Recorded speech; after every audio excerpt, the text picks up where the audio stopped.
พอดีได้มื้อนี้ข่อยมาแล้วข่อยมีเรื่องจะถามเจ้าพอดีมีคนอยู่ทางฝั่งไทยเพิ่นโทรมาหาบ่จิตก็เป็นคนลาวนี่แหละแล้วชื่อไอ้หำชื่อเพิ่นได้อยู่บ่ไอ้หำไอ้หำเพิ่นอยู่บ้านดงเข็นคือว่าเฮ็ดงานนํกันอยู่บ่ซั่นเป็นงานอยู่สวนทุเรียนเออเออ อยู่ชื่ออยู่บ่โดยเออชื่ออยู่เนาะเพิ่นโทรมาหาว่าจิตเมื่อคืนนี่เห็นแล้วว่าซั่นคือเป็นแนวนั้นว่าซั่นนะคนเคยเฮ็ดงานนํกันจะเฮ็ดงานสวนทุเรียนบ่เฮ็ดงานสวนทุเรียนใกล้กันเนี่ยสวบ่นใกล้กันโอ้เคยว่าน้ำเพิ่นบ่โดยยามกินข้าวยามไปเฮ็ดเวียกก็ไปแบบไปเฮ็ดเวียกเลิกเวียกมาแล้วก็ไปลินน้ำเดียวไปเฮ็ดงานอยู่พุ่นหึงเติบบ่หรือว่าจังได๋8 เดือน 9 เดือน8 เดือน 9 เดือนเออห่วยเนาะเพิ่นก็ได้ว่าบ่ซั่นคือเฮ็ดงานนํกันอยู่นะว่าซั่นน่ะนะแต่เพิ่นก็โทรมาอยู่ว่าเบิ่งดูแบบเป็นไดว่าจังซี่ที่ก็ว่าอยากช่วยเหลือนำอยู่ว่าซั่นน่ะนะเพิ่นก็ตกงานนำกันแบบยามมื้อใดฝนตกแบบบ่ได้ลงเวียกเลยพอดีไปหากินไปมื้อเดียวไปเดียวกันโดย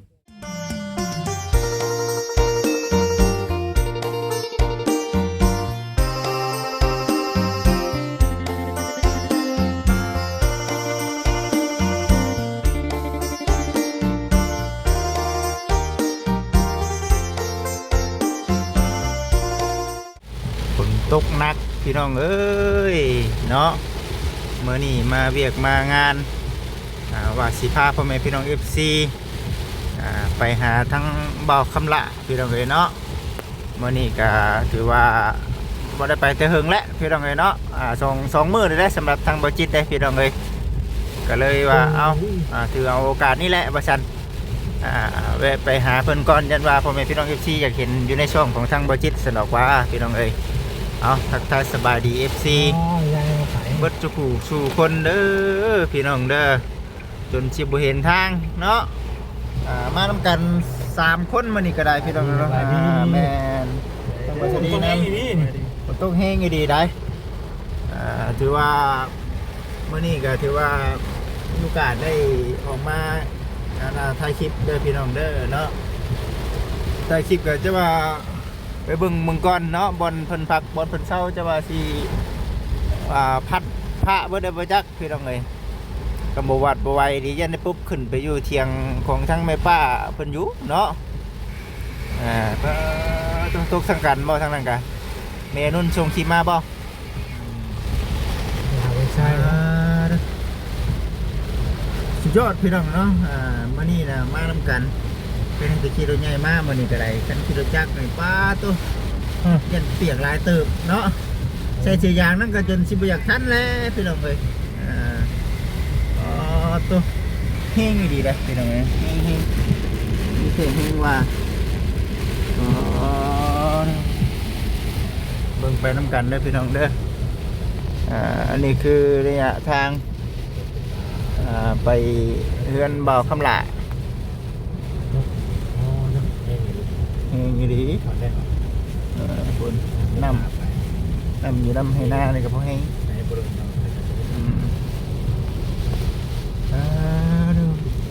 คุณมึงเนี่ยพี่น้องนี่เนาะเอาได้อยู่เดี๋ยวนี้บ่ายโมงบอกสิเข้าบ่าย2นะ 2 โมงเลยไปยังแค่ชั่วโมงเดียวอีกชั่วโมงหนึ่งบอกพี่น้องเอ้ย3 โมงกับว่า4 โมงต้องมาฮอดพี่ดิเอาได้4 โมงแต่3 โมงได้บ่แม่นบ่4 โมงเขามาเนี่ยต้องมาแต่เขาก็มาก่อน3 โมงก่อนมันจะฮอด4 โมงอีกเนี่ยไหนตรงนั้นเนาะตัว3 โมงครึ่งเขาต้องได้เดินทางมาได้เนี่ยเอาจะไปเบิ่งก่อนพี่น้องมันกับบ่ได้ไกลพอปันกันพี่น้องเนาะคือว่าไปหาเพิ่นก่อนจักดึกจักหน่อยแล้วก็มาพอดีแหละว่าสิเจาะน้ำเนาะพี่น้องเนาะว่าจะเจาะน้ำให้กับทางบ่าวคำหละเปลี่ยนเลยเลยฝนตกเลยพี่น้องเด้อเนาะฝนตกเลยบ่ได้ จอซับน้องบ่แสนเนาะ จองก็ได้ จอบ่ได้จอบ่ได้ ฝนตกก็ดีดอเลยให้ โอ้ตั้งแต่โอ้2-3 มื้อเด้อพี่จังนี่เนาะ2-3 มื้อเรียงติดเลยพี่น้องเอ้ยเนาะมันก็เลยเฮ็ดนั่นเฮ็ดนี่ก็อยากขนาดดำหน้านี่ก็ยังบ่แห้งเลยนะพี่น้องเนาะหนาวเด้จังว่า เอาโอเคเมื่ออากาศก็ต้องหนาวเลยอ่ะมันเย็นเนาะ มันเย็นพี่น้องเอ้ยเนาะ ตกเลย เอาสาพี่น้องเด้อพูดแหละไปพบไปพ่อกันอยู่ที่เพื่อนบ่าวคำลาพูดแหละเนาะพี่น้องเนาะจังหวะกันนี่แหละนี่คือไทยตอนฝนตกก้อนมาสั่นนะเห็นว่าผมเป็นพี่น้องเอฟซีเบิ่งบรรยากาศอยู่บ้านเฮาเด้อพี่น้องเด้อเนาะก็จะเป็นจังซี่ล่ะคือว่าผ้าฝนตกคักขณะพี่น้องเอ้ยปาโตอยู่ทางเฮาเดินทางมาผัดว่าคือว่าฟ้าฝนคือว่าตกแห้งแท้ๆเนาะบดมาอยู่นี่บ่ได้ตกบ่นี่จ้ะคิดว่า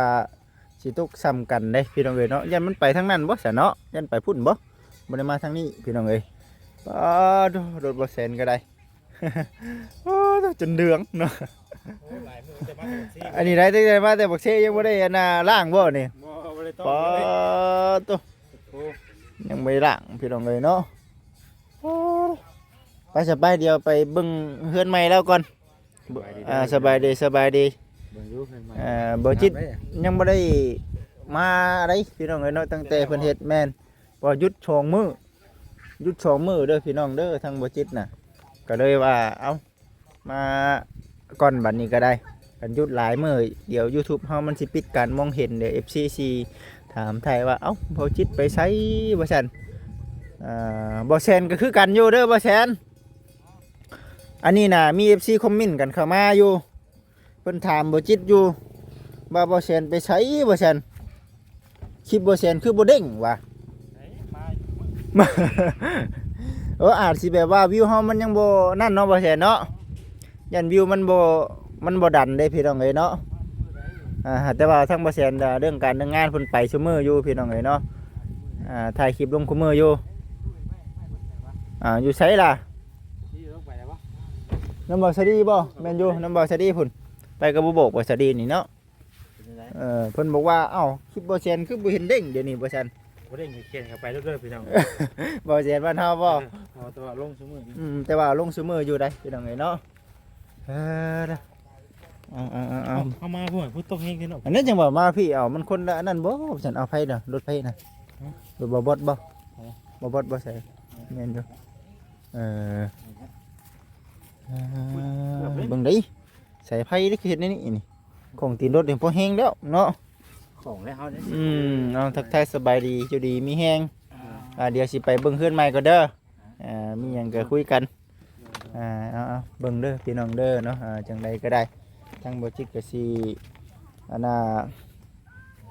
มาเบิ่งก่อนป้อมาอัปเดตให้กับพ่อแม่พี่น้อง FC เบิ่งเท่าคำหล่าไปใส่เด้เท่าคำหล่าเอ้ยเนาะไป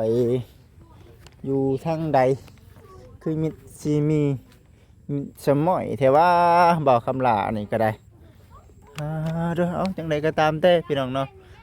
เดี๋ยวสิถ่ายให้กับพ่อแม่พี่น้อง FC เบิ่งอยู่ในเรื่องเฮือนนี่แหละเบิ่งไปเด้อพี่น้องเด้อถือว่าใกล้แล้วพี่น้องเนาะมันยังแต่ประตูเด้นี่ก็เอิ้นว่าหยังก็บานประตูเนาะพี่น้องเนาะบานประตูอันนี้จะเป็นวงกบอยู่พุ่นบ่บ่าวคำหลาอยู่พุ่นบ่เบิ่งไปใส่เด้อพี่น้องเด้อเนาะติดตามรับชมเบิ่งไปติดตามรับชมเบิ่งไปนำกันเด้อถือว่า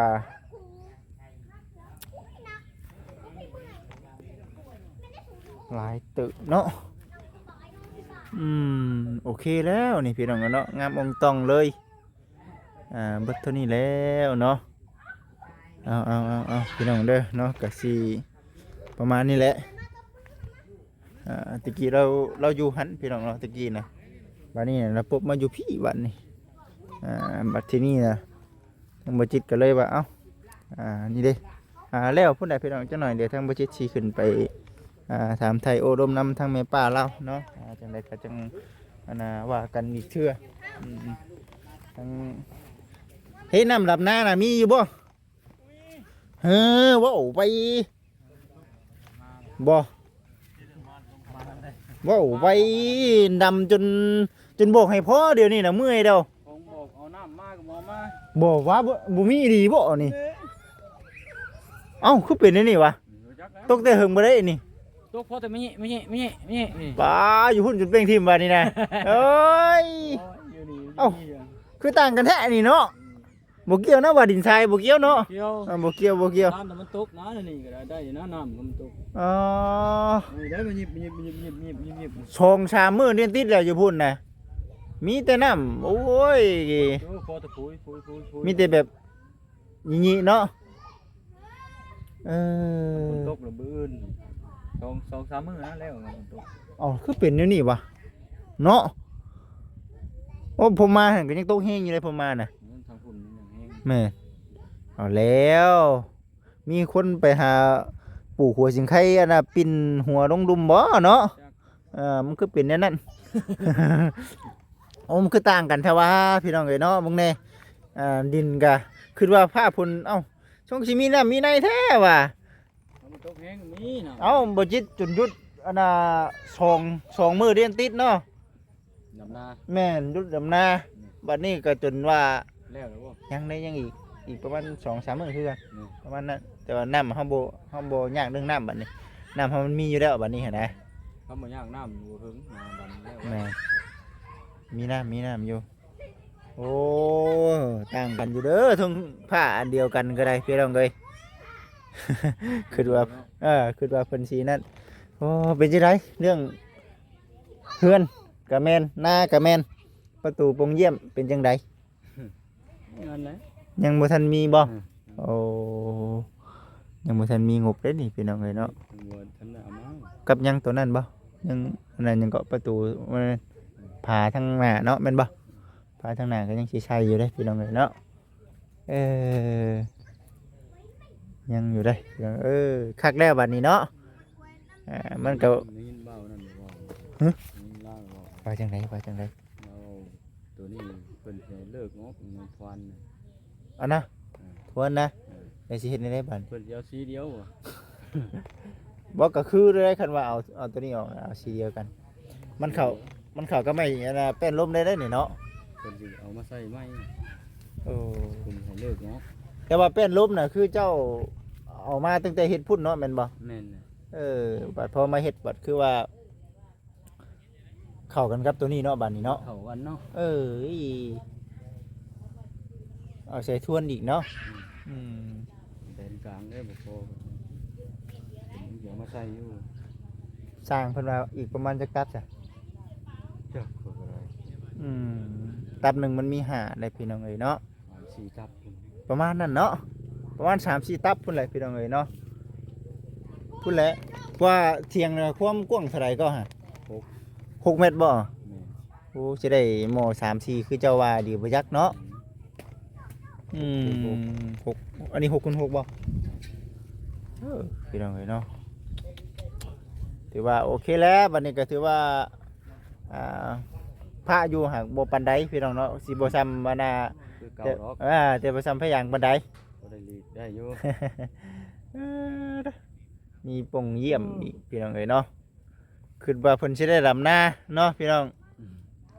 หักมีดำอยู่แม่นบ่ ดำอยู่เซานี่ก็ได้มื้อนี้ตอนแรกว่าสิดำแล้วกุ๊กไม้นี่แหละ ว่าหัก มันมีน้ำก็ดำไปมันดินเปียกเลย ยังนั่นอยู่นี่เนาะยังแบบว่าดำแบบยอมๆอยู่เนาะ ยอม ลูกกากับบ่กล้าลูกลาย ดำน้ำบ่ตื่นมือนะ เออ ตั้งไว้ เอาพี่น้องเอ้ยเนาะก็แนวนี้แหละพี่น้องเอ้ยเนาะเอาเบิ่งไปซั่นอันนี้ก็2-3 มื้อแหละพี่น้องเนาะบ่จิตบ่ได้มาก็คิดว่าสิมีน้ำมีในคือกันหั่นนะพี่น้องเอ้ยเนาะแล้วเพิ่นว่ายังแห้งยังนั่นอยู่ ตกแห้งแต่มือล้มหมด ตกแต่มื้อทำบิดพุ่นน่ะว่า แห้ง มื้อนั้นน่ะได้อยู่บ่น้ำมื้อนั้น ได้ เฮาดำบ่ทันเด้เนาะ อืม วันนี้ก็ได้อยู่ ปิ้งเงาแล้ว แน่พอได้ปิ้งมื้อนี้แล้ว เบิดบนเบงได้บัดนี้เบิดได้เนาะเอ้าเบาคำละเต้อจำกันได้อยู่บ่เนาะฮะข่อยก็ยังว่าอยู่เอาคือว่าไปเอาแน่อยู่บ้านพุ่นน่ะเอ้าบ่คำละสบายดี สบายดี ข่อยจังว่าเอ้าว่ะคือบ่คือกัน มื้อนั้นเลย เป็นน้ำบ่จิตเมื่อกับเมื่อน้ำเนาะนี่ดำจนเอาบ่สวัสดีเอามาพี่ก็ได้ให้เฮ็ดจังได้น่ะบ่เสียนไอ้นี่ก็ได้เนาะเอาบ่เสียนเพิ่นนอน สรุป สรุปแล้วพี่น้องฮะ เสียนเพิ่นกำลังบรรทมแล้วก็ บรรทม ฟ้าเอิ้นฝนมา บ่เนาะผมเฮามานี่ก็ยังตกอยู่เลยผมข่อยถ่ายคลิปไว้อยู่ อยู่บ้านนะ บ่อยู่เซโนนี่แฮง อยู่พี่เพราะแต่มืด แล้ว แจ้งยาม นั่นแหละพี่น้องก็จังว่าเอ้าคือบ่คือกันแท้อันนี้ว่าซั่นน่ะนะ กินนี่เฮามานี่ตกเฮงแล้วเนาะ อันนั้นบ่คำล่ะพอดีได้มื้อนี้ข่อยมาแล้วข่อยมีเรื่องจะถามเจ้าพอดีมีคนอยู่ทางฝั่งไทยเพิ่นโทรมาหาบ่จิตก็เป็นคนลาวนี่แหละแล้วชื่อไอ้หำชื่อเพิ่นได้อยู่บ่ไอ้หำ ไอ้ห เพิ่นอยู่บ้านดงเข็นคือว่าเฮ็ดงานนํกันอยู่ว่าซั่น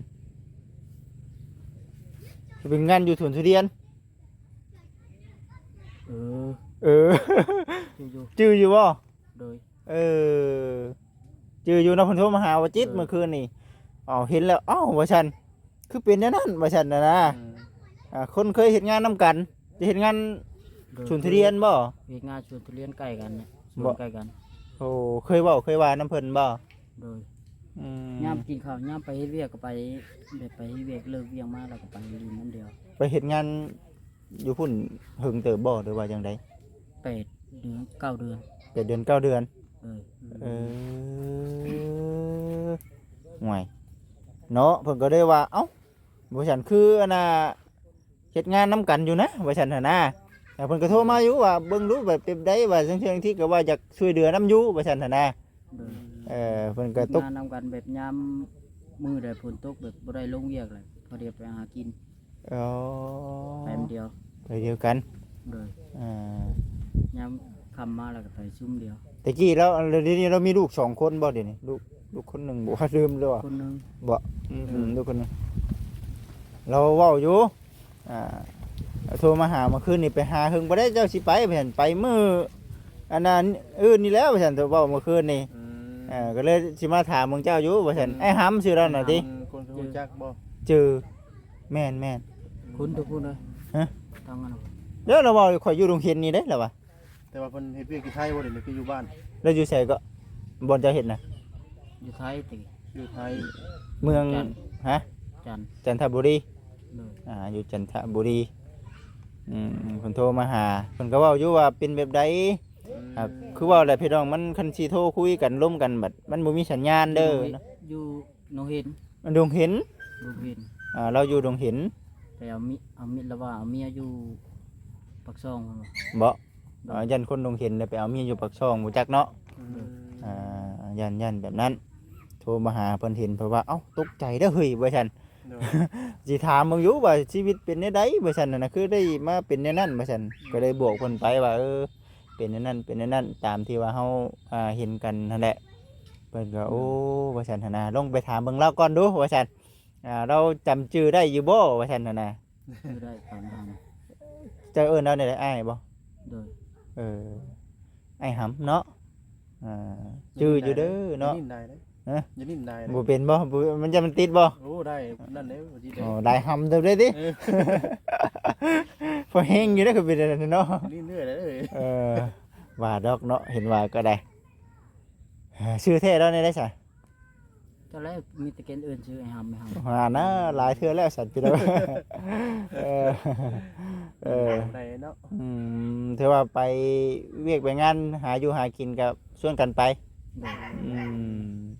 เดี๋ยวยามเลิกเวียกเลยโทรหาเดียวว่างบ่มันลงเวียกบ่ได้ลง ผมบ่ได้ลงแล้วครับ โอ้ไป ไปเฮ็ดงานนํกัน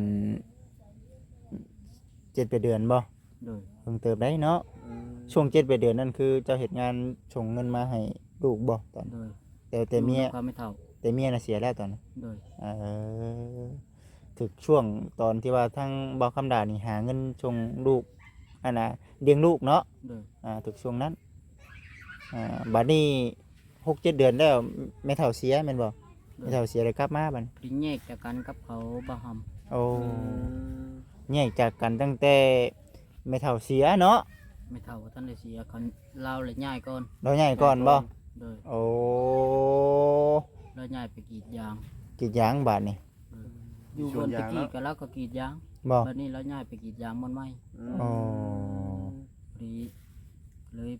บ่ได้ติดต่อเดียวมัน เดี๋ยวแล้วตกลงเจ้าเคยไปไทยนี่ไปไทยจักเทื่อนี่อ่ะ หลายเทื่ออยู่แต่ไปบ่ได้ดุนบางทีก็4เดือน เฮ็ดงานหยังนี่ 5เดือร้านอาหารก็ไป ดันหานก็ไปแล้ว โดย สวนทุเรียนก็ไป โดย มีหยังอีกแน่ที่ว่าเอาเว้ามาเลย กรีดยางก็ไป กรีดยางอีกโดย หลายหลายแนวเติบอยู่ได้นี่เนาะบุกบืนบัดมาบ้านเฮาได้สบายเด้ ทีวี หากินไปตามดินตามหญ้าไปบัดนี่ติ โดย มาบ้านเฮาบัดยังเฮ็ดไปเบิดแต่ว่าระหว่างไปพุ่นกับพี่อันใดมันได้กว่ากันเงิน ไปพูดแล้วได้ก็ ไปพุ่นบัดคือว่าเป็นกฎเป็นกรรมแน่เนาะเงินก็ เนาะ ได้กลัวช่วงเดือนนี้ให้กระติกต่อบัตรเดือนละเทื่อนี่ อืม แต่เก่า2เดือนมาต่อเทื่อนึง อืม แค่นี้ เราหู้เบิดเด้พี่น้องนะเราจักเบิดเลยเพียงที่ว่าตอนที่ผ่านมามันเดือเกินเลยเนาะมันความสามารถเฮามันอันนั้นเบิดเลยตอนน่ะ ก็มันนั่นเนาะ เอาถือว่าเราฝากความมาหาว่า โดย เราว่าเรายังจื้ออ้ายได้อยู่บ่เราอะ อยู่ได้ จื้อได้อยู่เนาะ โดย จื้อได้อยู่เด้ออ้ายเด้อประมาณจักปีก็ละลืมถามแล้วซะไปก็ได้ 30ปลายแล้ว ประมาณนั้นบ่ โดย 30ปลายปี สิแหละพี่น้องเอ้ยเนาะ 33บ่ก็34อะตอนนั้น เราว่าจนดึกเราว่าได้เบิ่งคลิปแล้วค้นหาเฟซบ่จิตเราว่าเพื่อสิเห็นเราว่า จนดึกเที่ยงคืนได้ว่าซั่น เป็นเห็นในคลิปแล้วเนาะ แม่น ในคลิปแต่ก็เคยถามเบิ้งนะเรื่องราวเป็นมาในใดบ่ได้เนาะ แม่น แล้วเคยตะกี้คือเฮ็ดเวียกเฮ็ดงานนำกันอยู่ ติดต่ออยากติดต่อหาเราว่าซั่นโอ้ยว่ามันมีสัญญาณกับเรามีโทรศัพท์แน่เนาะแม่นบ่ โดย ก็บ่ล่ะ บ่มีโทรศัพท์ บ่มีโทรศัพท์ กาแฟพี่น้องเนาะ โทรศัพท์ดูกจุ่มลง จุ่มน้ำน้ำ ล้างเครื่องเนาะ เครื่องมันเก่าให้ เก่าเรื่องล่างเครื่อง ล้างเครื่องเว้ย จะได้อยู่ในชุดหยังนี่ชุดที่เวียกบ่นี่ โดย ดับหน้าบ่ ไถนา โอ้ ได้อุด ไทยหุดเฉพาะจังมีแต่ขี้ตมเนาะ เพื่อไปหาหน่อไม้บ่ ไปหาหน่อไม้เล็บดำนา3ให้ พอได้เก่งอยู่บ่ พอดีพ่อแกง จงไว้ให้บ่หรือว่าเบิดเลย เบิดเลยได้ เอาโอ้ยตายละบาทนี่เนาะเบิดแล้ว งาน บ่ เนาะ เวียงแล้วก็บ่บดแล้วก็ตุสิจินน้ำเดียว จะโอกาสหน้าจะเฮาเนาะ เฮ้ยเราช่วงนี้หน่อไม้ออกหลายอยู่ดอก ยามช่วงหน่อไม้พี่น้องเด้อเนาะก็สิประมาณนี้แหละเอาบ่สวัสดีคุยกับทางบ่คำลาต่อบ่จิตก็คือว่าแหละพี่น้องเอ้ยเนาะมีแต่ว่าจังไดเด้อพี่น้องเด้อเนาะก็สิถ่ายบรรยากาศนี่แหละให้กับพี่น้อง FC ได้เบิ่ง